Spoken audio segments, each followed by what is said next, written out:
নমস্কার বন্ধুরা, কেমন আছেন আপনারা? আশা করছি ভালো আছেন, সুস্থ আছেন। আপনারা কি কখনো ফুলঝাড়ুর মধ্যে ব্রার ব্যবহার করে দেখেছেন? মাটির প্রদীপ ফেলে না দিয়ে আপনারা বটিতে ব্যবহার করে দেখেছেন? কি হতে পারে? জামা কাপড়ের মধ্যে পাউডার দেবেন কিসের জন্য? মাছের মধ্যে আপনারা কিভাবে হাত না লাগিয়ে খুব সহজেই লবণ হলুদ মাখিয়ে নিতে পারবেন? তাছাড়াও আপনারা যদি কলাপসেবল গেট ব্যবহার করে থাকেন, কিভাবে ব্যবহার করলে সহজেই কিন্তু খোলা বন্ধ করতে পারবেন, তেমনই কিছু ছোট ছোট ইউজফুল টিপস আমি আপনাদের কাছে শেয়ার করব। চলুন দেখে নেওয়া যাক আজকের প্রথম টিপসটা। আমি এখানে নিয়েছি বেশ কিছুটা পরিমাণের চাল আমাদের প্রত্যেকেরই বাড়িতে কম বেশি নিয়ে আসা হয়ে থাকে। তবে চাল যদি কোনো কারণে ব্যবহার করা না হয়, বেশ কিছুদিন বাড়িতে থেকে যায়, সেক্ষেত্রে দেখা যায় চালের মধ্যে এইভাবে পোকা ধরে যায়। তাছাড়াও চাল আমরা যেখান থেকে কিনে নিয়ে আসি তারাও দেখবেন অনেক দিন স্টোর করে রাখে, যার কারণেও কিন্তু চালে পোকা ধরার সমস্যা দেখা দেয়। এখানে একটা হিঙের কৌটো নিয়েছি। হিঙের কৌটোটা চালের মধ্যে এইভাবে বসিয়ে দিয়েছি। এবার যে পাত্রে চাল রাখবেন ঢাকনাটাকে লাগিয়ে এইভাবে করে রেখে দেবেন আপনারা 10 মিনিটের জন্য। তবে যদি হিঙের খালি কৌটো থাকে সেটারও এখানে ব্যবহার করতে পারেন, আর যদি হিং থাকে সেটারও কিন্তু ব্যবহার করতে পারেন। কেন কি হিঙের যে একটা স্ট্রং গন্ধ থাকে, এর গন্ধের কারণে দেখবেন পোকারা যদি চালের ভেতরে থেকেও থাকে সহজেই কিন্তু বেরিয়ে আসবে। আমি দেখতেই পাচ্ছেন 10 মিনিট রেখেছিলাম, আর যতগুলো পোকা ছিল চালের ওপরের সাইডেই কিন্তু বেরিয়ে আসছে। এইভাবে করে আপনারা কিন্তু খুব সহজেই চালগুলো পরিষ্কার করে নিতে পারেন যদি চালের মধ্যে পোকা থাকে। আশা করছি টিপসটা কাজে আসবে। ভালো লাগলে লাইক করবেন। এখন চলে যাচ্ছি পরবর্তী টিপসে। আমাদের প্রত্যেকেরই বাড়িতে কিন্তু কম বেশি মিষ্টি নিয়ে আসা হয়ে থাকে। অনেকে আমরা মিষ্টি কিন্তু খেতে পছন্দ করি, বিশেষ করে এই যে রসালো মিষ্টিগুলো হয়ে থাকে। এই মিষ্টি যদি বেশ কিছুটা পরিমাণের থাকে, কোনো কারণে খাওয়া না হয়, সেক্ষেত্রে ফ্রিজে রাখলেও দেখবেন অনেক সময় টক হয়ে যায়, যেহেতু রসের মিষ্টি। তবে যখনই আপনারা এই রসালো মিষ্টি রাখবেন, কিভাবে রাখবেন? এখানে নিয়েছি আমি লবণ, একদম সামান্য পরিমাণের লবণ নিয়ে নেব। এবার যে রসটা রয়েছে তার মধ্যে এইভাবে করে আমি ছড়িয়ে দেব। এবার এই যে টিফিনের বক্সটা রয়েছে তার ঢাকনাটাকে লাগিয়ে একটু ভালোভাবে নাড়িয়ে নেব, যাতে করে লবণটা রসের মধ্যে আর মিষ্টির মধ্যে একটু ভালো মতো লেগে যায়। এইভাবে করে আপনারা যদি মিষ্টিটা রাখেন, ফ্রিজে যদি নাও রাখেন, দেখবেন মিষ্টি কিন্তু সহজে খারাপ হবে না। আর যদি ফ্রিজে রাখেন সেক্ষেত্রে যদি 1 সপ্তাহ রেখে দেন, এই মিষ্টি সম্পূর্ণ ভালো থাকবে। আশা করছি টিপসটা কাজে আসবে। এখন চলে যাচ্ছে পরবর্তী ব্যবহার। আমরা প্রত্যেকটা মহিলারাই কিন্তু করে থাকি। তবে সমস্যাটা কি হয়, ব্রাগুলো যদি ছিঁড়ে যায় বা হয়তো পুরনো হয়ে যায়, অনেক সময় কি হয় সেই ব্রা আমরা কেউই আর ব্যবহার করি না, হয় বাড়িতে পড়ে থাকে না হলে ফেলে দিই। তবে এই ব্রাগুলো ফেলে না দিয়ে কিভাবে ব্যবহার করবেন? তো এখানে ব্রার যে বেলটা রয়েছে সেটাই কিন্তু কাজে ব্যবহার করব।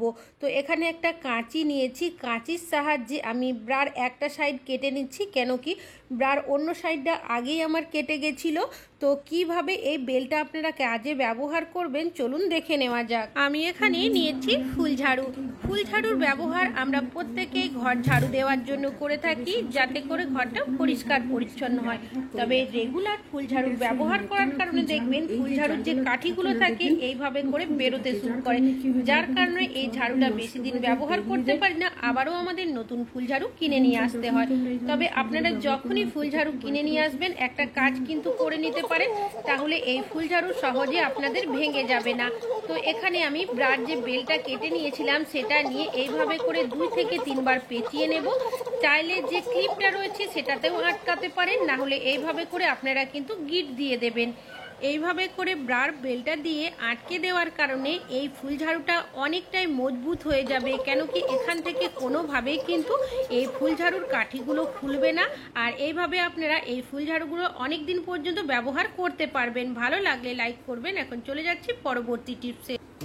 আমাদের অনেকেরই বাড়িতে কিন্তু এই ধরনের কলাপসিবল গেট রয়েছে। বিশেষ করে একদম বাইরের যদি গেটটা থাকে সেক্ষেত্রে সমস্যা কি হয়, এই কলাপসিবল গেটটা এতটাই টাইট হয়ে যায়, যার কারণে আমরা সহজে কিন্তু খোলা বন্ধ করতে পারি না। অনেক সময় দেখা যায় জং বা মরচেও পড়ে যায়। তবে এই ধরনের সমস্যা যদি আপনাদের সাথেও হয়ে থাকে সেক্ষেত্রে একটা কাজ কিন্তু আপনারা করে নিতে পারেন। এখানে আমি নিয়েছি সামান্য পরিমাণের সর্ষের তেল। এইভাবে করে কিছুটা করে সর্ষের তেল আমি দিয়ে দিচ্ছি। তারপর আঙুলের সাহায্যে হালকা একটু এইভাবে আমি ঘষে নিচ্ছি। এরকম করলে কি হবে, দেখবেন যদি জং বা মরচে পড়ে থাকে সেটা কিন্তু সহজেই চলে যাবে। তারপর এইভাবে কিছুক্ষণ রাখার পর আপনারা গেটটাকে একটু এইভাবে খোলা বন্ধ করে নেবেন। তাহলে তেল দেওয়ার কারণে দেখবেন যে গেটটা অনেকটাই টাইট ছিল, সহজে খুলতে বন্ধ করতে পারছিলেন না, সেটা কিন্তু ঠিক হয়ে যাবে। আশা করছি আপনাদের যদি এই ধরনের সমস্যা হয়ে থাকে এই টিপসটা আপনারা একবার হলেও ফলো করতে পারেন। ভালো লাগলে লাইক করবেন। এখন চলে যাচ্ছি পরবর্তী টিপস। আমাদের প্রত্যেকেরই বাড়িতে কিন্তু কম বেশি রান্নাবান্না হয়ে থাকে, তবে সমস্যাটা কি হয়, মাছ রান্না করার আগে মাছটাকে পরিষ্কার জল দিয়ে প্রথমে ভালোভাবে ধুয়ে নিই, তারপর মাছটার মধ্যে কিন্তু লবণ হলুদ মাখিয়ে নিই। তবে সমস্যাটা কি হয়, অনেক সময় দেখবেন আমাদের কোনো কাজ করতে গেলে হয়তো হাত কেটে যায় বা আঙুল কেটে যায়, সেই ক্ষেত্রে লবণ হলুদ মাখাতে গেলে হাত জ্বালা করতে শুরু করে। সাহায্য করার মতো কেউ না থাকলে তখন কিন্তু এই কাজগুলো আমাদের নিজেদেরই করতে হয়। তো আপনারা যখনই মাছের মধ্যে লবণ হলুদ মাখাবেন, কিভাবে লবণ হলুদ মাখালে আপনাদের হাত জ্বালা করবে না, তাছাড়া অনেক সময় যদি বাইরে আমরা কোথাও যাই সেক্ষেত্রে হাতে হলুদের দাগ লেগে গেলেও যেটা দেখতে অনেকটাই বাজে লাগে।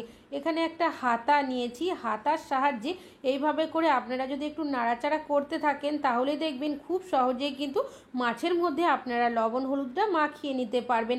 এতে করে কি হবে, আমাদের হাত যদি কেটে যায় জ্বালা পোড়াও করবে না, তাছাড়াও বাইরে কোথাও যদি যান সেক্ষেত্রে হাতের মধ্যে হলুদের দাগও লাগবে না। আশা করছি টিপসটা কাজে আসবে। ভালো লাগলে লাইক করবেন। এখন চলে যাচ্ছি পরবর্তী টিপসে। আমি এখানে নিয়েছি একটা চাবি। আমাদের অনেকেরই বাড়িতে এমন কিছু চাবি থাকে, বিশেষ করে সাইকেলের চাবি বা হয়তো কোনো লকারের চাবি, যেগুলোর দেখা যায় অনেক সময় চাবির রিং আমাদের কাছে থাকে না। এই চাবিটা কোথাও যদি রেখে দিই অনেক সময় হারিয়ে যাওয়ার সম্ভাবনা থাকে, যখন প্রয়োজন হয় খুঁজে পায় না। তো আপনারা কি করবেন, নিয়ে নেবেন এই ধরনের একটা রাবার ব্যান্ড, যেগুলো আপনারা ব্যবহার করেন না। এই রাবার ব্যান্ডটাকে কি করব, এই যে চাবিটা রয়েছে চাবির ফুটোর মধ্যে এইভাবে করে পরিয়ে দেব। তারপর আপনারা কি করবেন, এই যে রাবারটা রয়েছে উল্টো সাইড থেকে এই রাবারের মধ্যে ঢুকিয়ে দেবেন, তাহলে একটা গিটের মতো হয়ে যাবে। এবার আপনারা এই চাবির রিংটাকে যে কোনো জায়গায় হ্যাং করে রাখতে পারেন, কিন্তু একদম চাবির রিংয়ের মতোই কাজ করবে। যখন আপনাদের কাছে চাবির রিং থাকবে সেক্ষেত্রে রাবার ব্যান্ডটাকে খুলে রিংয়ের মধ্যে পরিয়ে নেবেন। আশা করছি টিপসটা কাজে আসবে। ভালো লাগলে লাইক করবেন। এখন চলে যাচ্ছি পরবর্তী টিপসে।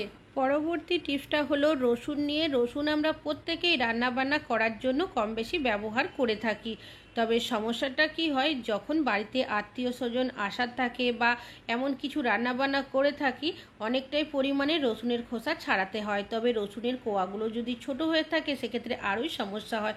রসুনের যে মাথার অংশটা থাকে এতটাই শক্ত থাকে, আমরা যখন খোসা ছাড়াতে যাই আমাদের নখের মধ্যে অনেক সময় ব্যথা হয়ে যায়। তো আপনারা কিভাবে খুব সহজেই অনেকটাই পরিমাণে রসুনের খোসা ছাড়িয়ে নেবেন তেমনই একটা টিপস শেয়ার করব। প্রথমে রসুনের কোয়াগুলো এইভাবে করে আলাদা করে নিতে হবে। আমাদের অনেকেরই বাড়িতে এই ধরনের কন্টেনার রয়েছে বা আপনারা টিফিন বক্সেরও ব্যবহার করতে পারেন। এবার যে রসুনের কোয়াগুলো ছাড়িয়ে নিয়েছি সেগুলো প্রথমে এর মধ্যে দিয়ে দেব। আর নিয়েছি এখানে বেশ কিছুটা পরিমাণের গোটা ছোলা, চাইলে আপনারা এখানে কাবলি চানা বা মটরেরও ব্যবহার করতে পারেন। এবার এই ছোলাগুলো আমি এর মধ্যে দিয়ে দেব। তারপর ঢাকনাটাকে লাগিয়ে হাত দিয়ে এইভাবে করে কিছু সেকেন্ড আমি নাড়াচাড়া করে নেব। ছোলাগুলো দেওয়ার কারণে রসুনের সাথে আঘাত হবে, যার কারণে খোসাগুলো দেখবেন অনেকটাই ছেড়ে আসবে। নিয়েছি পাত্রের মধ্যে রসুনগুলো সব আমি ঢেলে নিচ্ছি। তো দেখতেই পাচ্ছেন কতটা সুন্দর রসুনের খোসাগুলো ছেড়ে এসছে।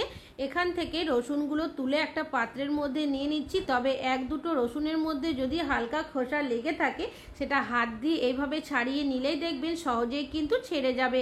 আশা করছি আপনারা কিন্তু এইভাবে করে খুব কম সময়ের মধ্যে অনেকগুলো রসুনের খোসা ছাড়িয়ে নিতে পারেন।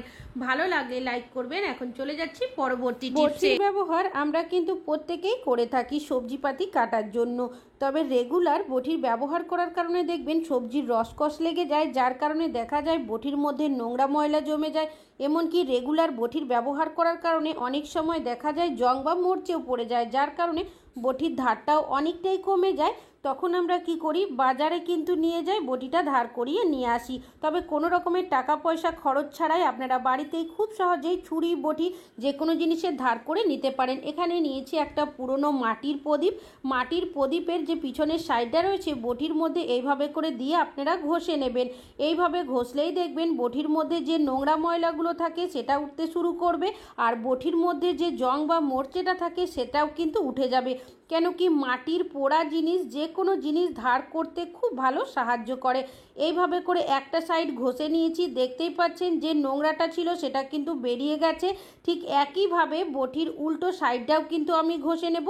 এইভাবে যদি আপনারা বটিটা ঘষে নেন তাহলে দেখবেন নোংরা ময়লা পরিষ্কার হওয়ার সাথে সাথে বটির মধ্যে যে জং বা মোর্চেটা থাকে সেটাও কিন্তু উঠে যাবে। আপনারা কিভাবে ফিরিয়ে আনবেন, বটির যে সামনের দিকটা রয়েছে তার মধ্যে একইভাবে এই প্রদীপটা দিয়ে এইভাবে করে ঘষে নিতে হবে। তবে একটা সাইড করলে কিন্তু হবে না, দুটো সাইডই এইভাবে করে ঘষে নিতে হবে। এবার আপনাদের দেখাচ্ছি, তো দেখতেই পাচ্ছেন আগের তুলনায় বটির মধ্যে কতটা ধার এসছে।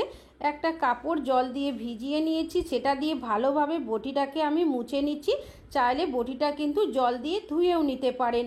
তো দেখতেই পাচ্ছেন কতটা সুন্দর বটির ধার চলে এসেছে। এইভাবে করে আপনারা কিন্তু খুব সহজেই কোনো রকমের টাকা পয়সা খরচ ছাড়াই বটির মধ্যে ধার করে নিতে পারেন।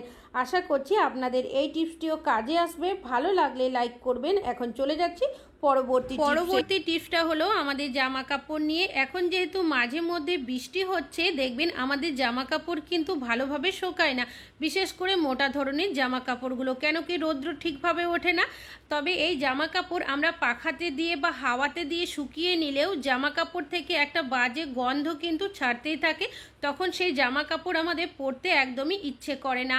তবে আপনাদের যদি এই ধরনের সমস্যা হয়ে থাকে, বিশেষ করে বাচ্চাদের জামা কাপড়ের মধ্যে, আপনারা কিন্তু এই টিপসটা ফলো করতে পারেন। প্রথমে আপনারা জামা কাপড়গুলো এইভাবে করে উল্টো করে নেবেন, তারপর নিয়ে নেবেন আপনারা পাউডার। আমাদের প্রত্যেকেরই বাড়িতে কিন্তু পাউডার রয়েছে। এইভাবে করে আপনারা জামা কাপড়টা উল্টো করে যদি কিছুটা পাউডার দিয়ে দেন, তারপর হাত দিয়ে এভাবে ঘষে দেবেন।